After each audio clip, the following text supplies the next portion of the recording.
Quiet on the set. Hi, everybody. Recruiting Animal here on April 30th, 2025. Right now, it's just me and the great Richie Rich Rosen. Hey, what's going on? I could never stand that. What about your candidate goes to an interview wearing a blazer and white jeans? Is that a problem? Did I ask you that ever in the past? You've asked other similar questions. Guys wearing white jeans, number one, or a girl? A guy. Well, that's a little weird, but hey, each their own. I'm wearing a gym T-shirt, so what do I know? Is it weird? Like, why? I mean, I'll tell you when's the last time you saw a guy wear white jeans? Okay, here's the point they made. Lee's brought out their white jeans in 1966. Okay, that's quite a while ago, 60 years. Okay, so it's not like they haven't been around. In France and Italy, what I described, white jeans with a blazer, that's standard fare. But in the United States, just like you said, okay? I was just in Europe. I didn't see too many guys wearing white jeans. But you weren't in France. I was in Spain. Oh, there, yeah, I know everything. I was in Europe.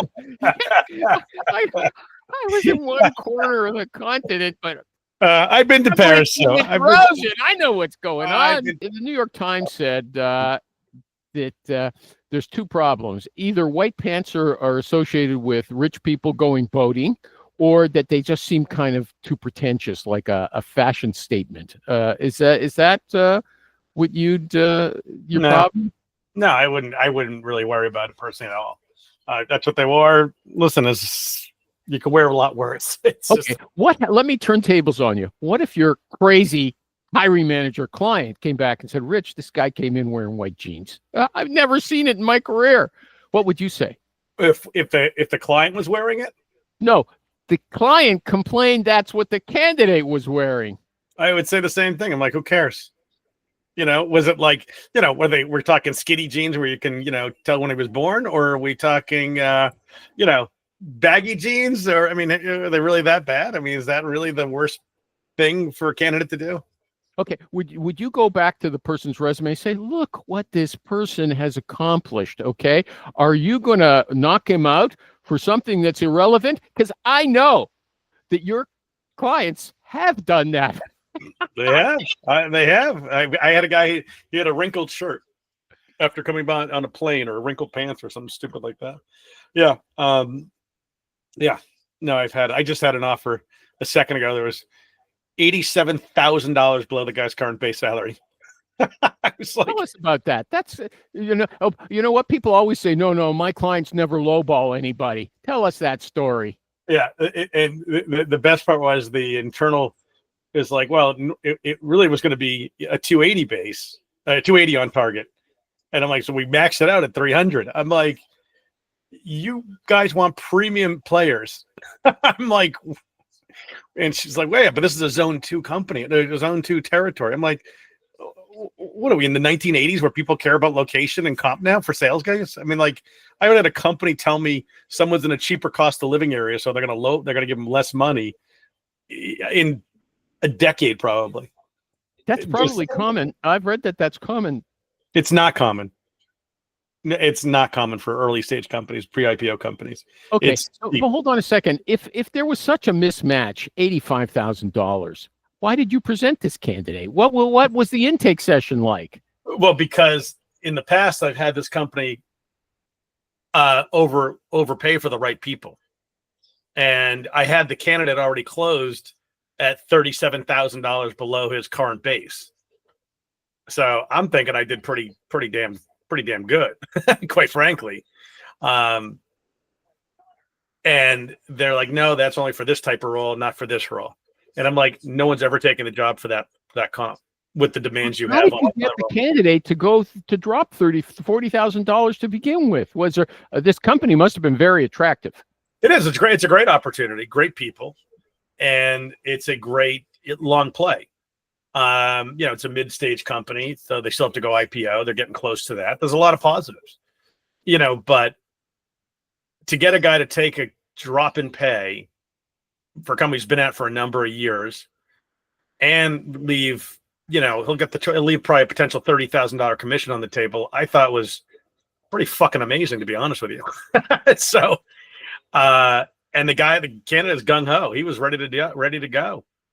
But hold on a second. When you made the presentation on the phone, didn't you say this is what this person wants? I mean, and no, I mean, I told him it's above their ask, and I never rule people out for money, and I know this guy would go for a certain price, and I know the company can get there for certain roles. It's the you took a gamble. You took a gamble. No. I have 4 people in the mix that are all in similar positions for this company, like with similar comp plans, proving a point to the company that their plans are out of whack with reality. Mm-hmm. It's like you got Walmart, you got Tiffany's taste at but Walmart budget, kind of thing.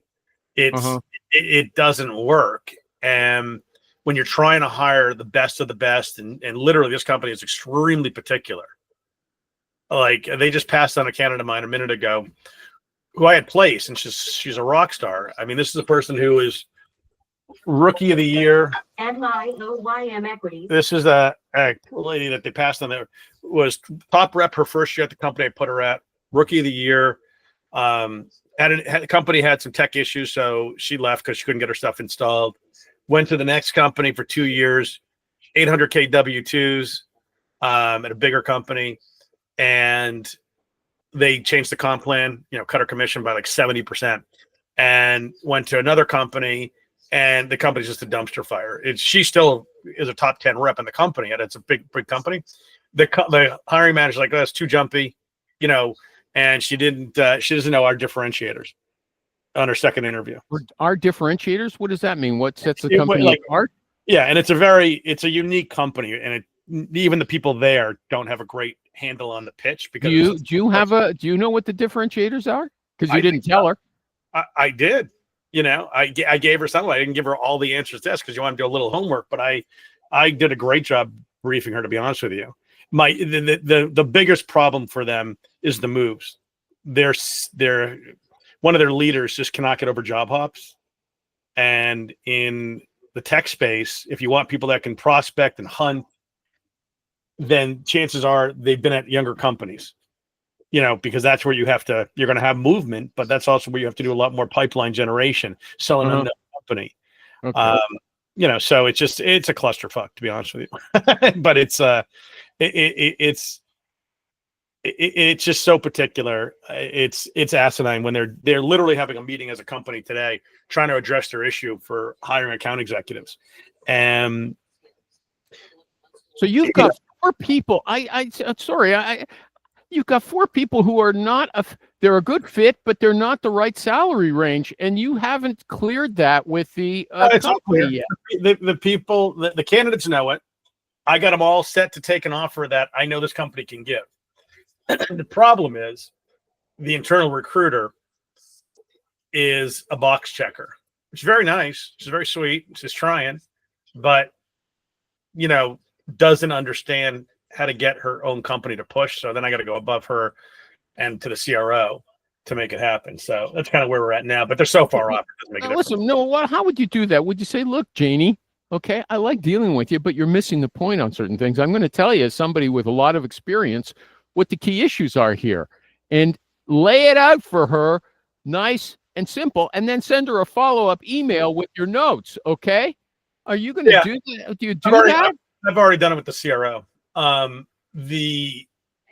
She's got to, at the end of the day is she's, as I told her, corporate internal recruiters are for the company, external recruiters by the candidates are viewed for them.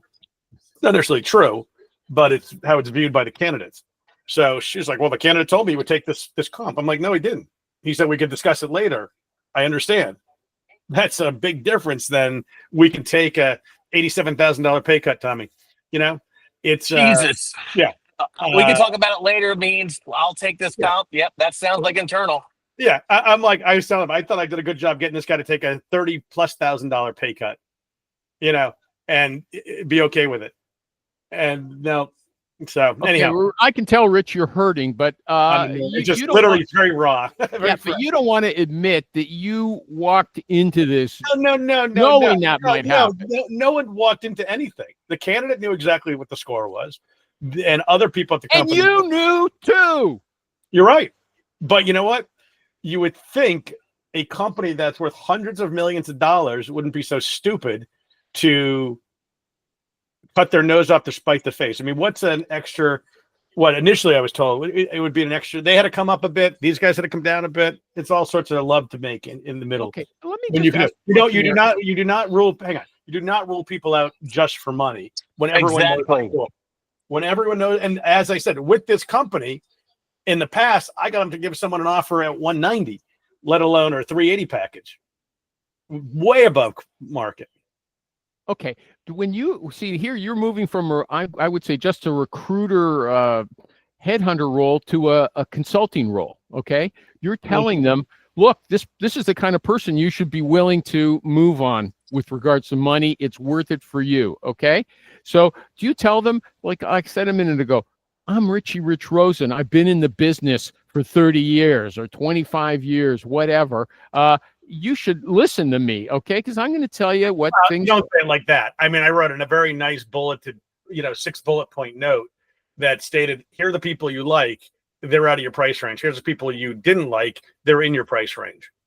There's a clear miss in what you're looking for and trying to build your team out. Yeah, so I don't see why you were surprised, because you knew that they were outside the price range to start with.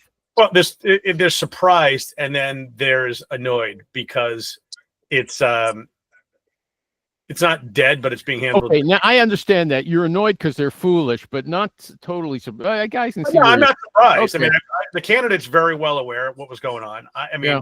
I told You're them not surprised, even though they were willing to do the things they said they were going to do. I'm not surprised that they came in low. I was trying to get them to offer a strat account executive role, not an enterprise executive role. Okay. I don't know what that means, but I'm assuming one's more. One's a strategy. What is a strat role? Tell us. We don't know, Rich. Strategic role is every company's a little different.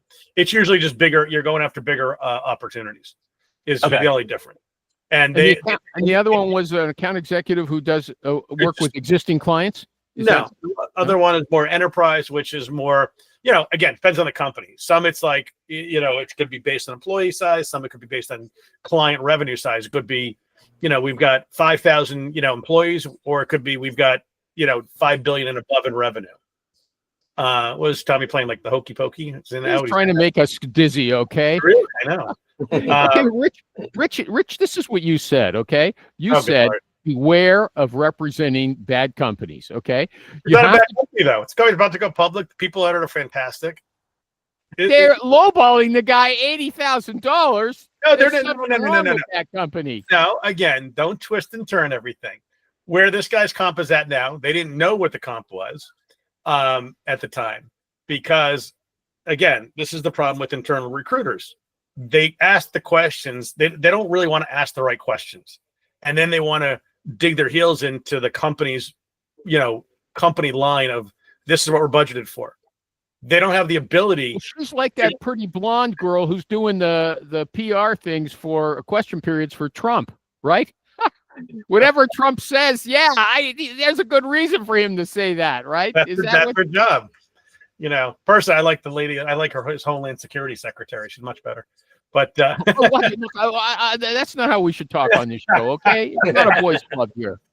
Any event, no. The problem is the internal recruiter is, listen, she's trying to do her job, and she's very nice, actually. But she is woefully unarmed with information. Yeah, but also you said she's biased. She's protecting the boss. She's not open to. No, because if she goes and pushes back, she puts a target on her. So but she doesn't understand this company needs to hire people, and it does. And again, you look at the big picture. If you go to your boss, and this is what I tell her, if you go to your CRO, your manager, and say, listen, this guy's at this number, we're at this number. He's willing to come down $30,000+ to come join us. we can't meet him in the middle when we're desperate. I'm like, it's going to cost you another 20 grand just to waste the time in interviewing. Like, so now you're 20 grand apart for $1.5 million quota. You think you're going to bring them around, or No. is it you're dumping that search? So what are you doing? I got 10 openings with them. I'm not dumping it. I have like 15 people in process with them. Wow. Yeah, you sometimes that stuff happens. It doesn't mean that it's a bad company. And as Rich was saying, he was trying to put something together with a consultative role, saying, "Come up, come down, let's do this," and it didn't work. But he's still going to throw it. That's a blow my brains out search. Okay, no, when it's so obvious, I've got somebody good for them, and they're just saying no. And you can even argue it with them, and you get a blank wall. I mean, it's just depressing. It is depressing, but the problem is, once I talk to the hiring managers, it becomes a different conversation. If someone really wants someone, they can make it happen. Internal recruiters can't do that. And it was funny. I was trying to be very nice with her, and she's, like I said, she's very nice, but she's I was trying to explain to her how, like, her and I are like the middle managers, like me selling, like we had this whole conversation about her, and we've had this talk before here. She wanted me to sell. She wants me to talk to her, not to the managers. And we got over that hurdle. And now I talk to the managers, and I'm like, listen, me selling to you is like these guys that you're hiring for me, these salespeople I'm hiring, selling to their buyer's administrative assistant, executives. It's no different. And I'm like that. No, she didn't like it. And I'm like, listen, that's not to be offensive. It's just the reality of it. I'm like, I'm no different. I'm a middle guy too. You know, I can't make any decisions other than, am I going to send someone in or out? Just like you.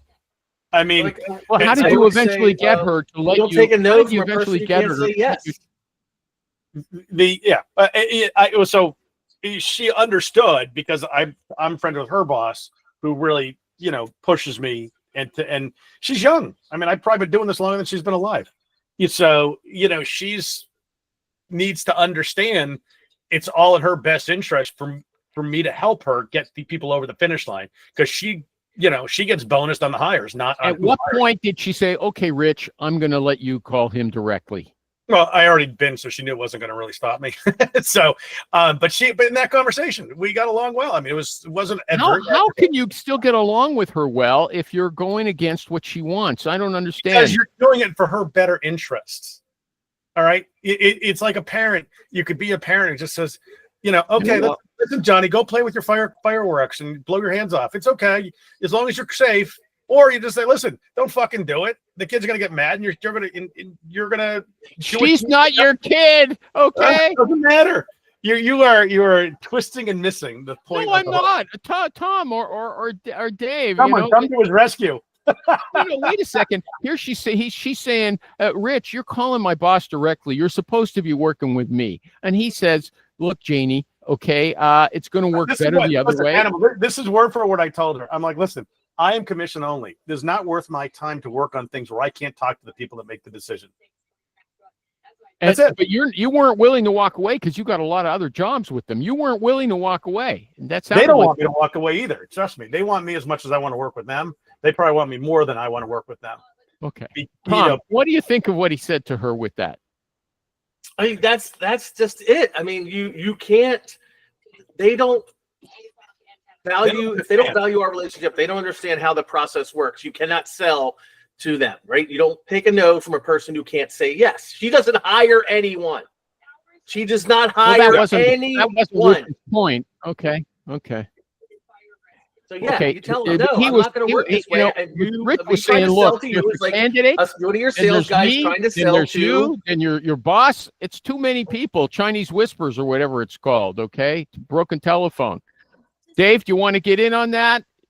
The external recruiter tells you, the internal recruiter, look, if I'm going to work this job and it's going to be worthwhile for all of us, I have to talk to the hiring manager directly. What do you say?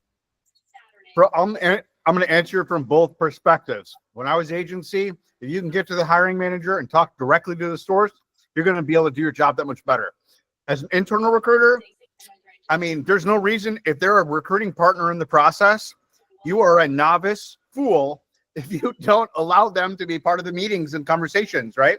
I mean, unless there's some violation of some policy or some compliance thing, if Rich is my recruiter, he should be talking directly to the hiring manager. Okay, so you're I'm incentivized, with like Rich. you said, You're with Richie Rich. Okay. Yeah, I mean, the end of the day is these companies, hiring managers, especially for sales roles, hiring managers, really for any role, how they treat me is how they're going to treat the guys I place there. And as I told this nice lady, I was like, listen, I mean, my reputation is all that really matters to both sides of the coin. So if I can't understand how these managers work, I really have no interest.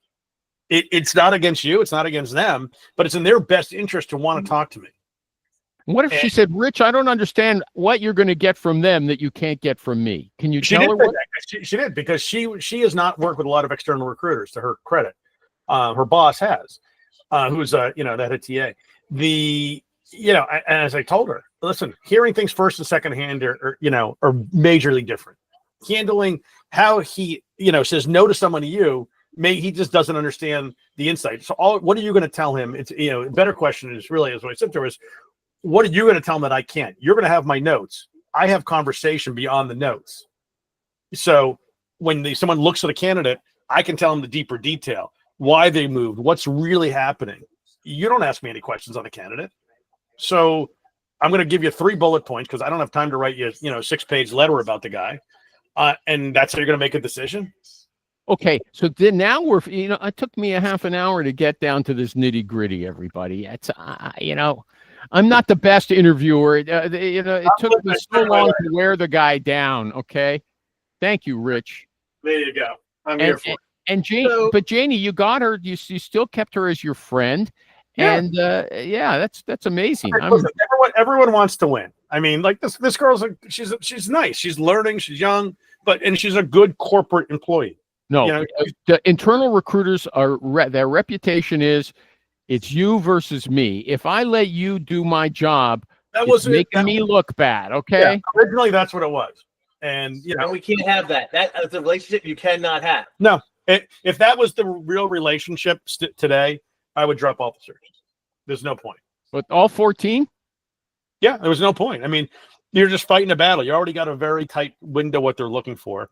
I mean, now that I know their comp plan's retarded, I mean, Trish Tamkin's got a great GPT that you can put the role. Will give you like 20 questions that HR and talent acquisition can't answer, right? And you can use that as a way to show them, like, hey, these are questions that are really important about the job. You can't answer them, and I'm not playing fucking telephone. And the same thing goes when I present candidates to you. The client's going to ask, the hiring manager going to ask, well, what about this? What about this? And you can't answer that. So then you got to call me back. Yeah, I mean, she's just. It's written. No, we're not doing that this way. Trish's prompt is really good. It just buries the internal and just like where they just can't. They're just like, forget it. Just call yourself. It's really smart. Yeah. Yeah. It's fantastic. I got a question for Tommy. Okay. MetaView. You're using MetaView. That's a note-taking tool, right? Okay. Maybe you saw this. Correct. This guy was raving. He said, I love MetaView. It's changed everything for me. I don't have to type anything while I'm interviewing somebody. I can talk to them in my car. How many people want to interview candidates while they're driving? I'll do it. Yeah. Okay, so remember, we're talking passive candidates. So if a candidate says, I can talk at 6:00 on Wednesday and I have to drive from here to, Baltimore to go see my dad, fuck yeah, I want to interview him. Why not? How often is that going to happen? A lot. Not that often, but it's available. It's available all the time. Yeah, my favorite thing about MetaView is I did an interview in the parking lot of Safeway using MetaView, and it was one of the best interviews I ever had because I didn't realize what MetaView pulled out of it. This was long time ago when I first used it. It was amazing, and I couldn't take notes. Right, I was in a parking lot of Safeway, couldn't take notes, but I needed to talk to this guy, and it got pulled so much great information out. That's why I've used it ever since, whether it's MetaView or the other stuff that I use. It makes it so you can have a very good conversation, a very flowing conversation. You don't have to jump around and remember to write stuff down. Thing they talk about's there, right? You can follow it. I always tell people, take your job order form or your candidate data sheet out and follow that while you're talking to the candidate. If you don't feel comfortable, all that's going to be filled in your conversation, and you can make it much more conversational instead of an interrogation. Okay. Are you using? You're not using MetaView, Rich, are you? Yeah, I use Track. Oh, Track. Track, MetaView, Quill, they're all good. TRAQ.ai. Mhm. Okay. Is that the one you're promoting? Yeah, I like the guys. If someone calls Track, should they mention your name? I saw you telling people to mention your name. Yeah, I mean the guys are great. I mean, I get nothing for it, but I think they're great. So Okay. yeah. So I always Rich, try to tell people, tell them I sent you. I don't get a lot for any of this stuff either, but Nah, it's just a matter of if you like it, you want everybody to know. Like, there's nothing wrong with that. And then maybe they may get an extra this or extra that. Like, help people out. Exactly. I learned about a new tool recently that I think you both will like. It's called Notebook LLM. Oh yeah, the Google one, right? You just learned about that, Davey? Oh, come on, bro! I've been pushing that one for 6 months now. That's fantastic. Yeah, that one's dynamite. what are you using it for? So basically, you can Dave take Burke. let's say you wanted to have a conversation with I'm just going to make this up, Thomas Edison, Adolf Hitler, and I don't know, Bozo the Clown. You can basically take everything they've ever put out or notes and details about them and put it into this model and then ask it questions, and it'll give you all sorts of insights and things. So it's very, very useful from that perspective. So what people do is they take the job description and the resumes of like the top performers, and then they're able to get insights. Yeah. So like Trish uses it for like our Thursday call that I do in my class there. I got to hop in a minute. It's 1 o'clock. But she takes that class, dumps it into Notebook, and then it makes a two-way makes a podcast with two people talking about our our hour-long class and what we discussed. So it's pretty amazing actually what it can do. All right, you can drop a video, like you could drop animals video in and ask a question. Yeah. About the video. Yeah. Why right? doesn't You this could guy say, improve his what did internet Animal service? talk about? What did David Barr talk about? What did Rich Rosen talk about? It's fantastic. Okay. Richie Rich, yeah, just do your ad before you go. Rich has a class he mentioned every Thursday morning, 8:45 a.m. Eastern time. He does it with Trish. And if you think you'd like to take it, it's online, small groups of recruiters ask him questions. And you can see he's got a lot to say. Okay. Rich at cornerstonesearch.com or Moore, Moore, essentials.com. Anything else to add about that, Rich? No, that's it. If you got questions on it, I'd love to answer. And I got a hop. So, okay. all right. See you later. Everybody, thanks, guys. See ya. Anybody else want to talk about anything, or should we end The interview. the great Tommy Pistachio Alascio, Richie Rich Rosen, David M. Marr? Thank you, everybody.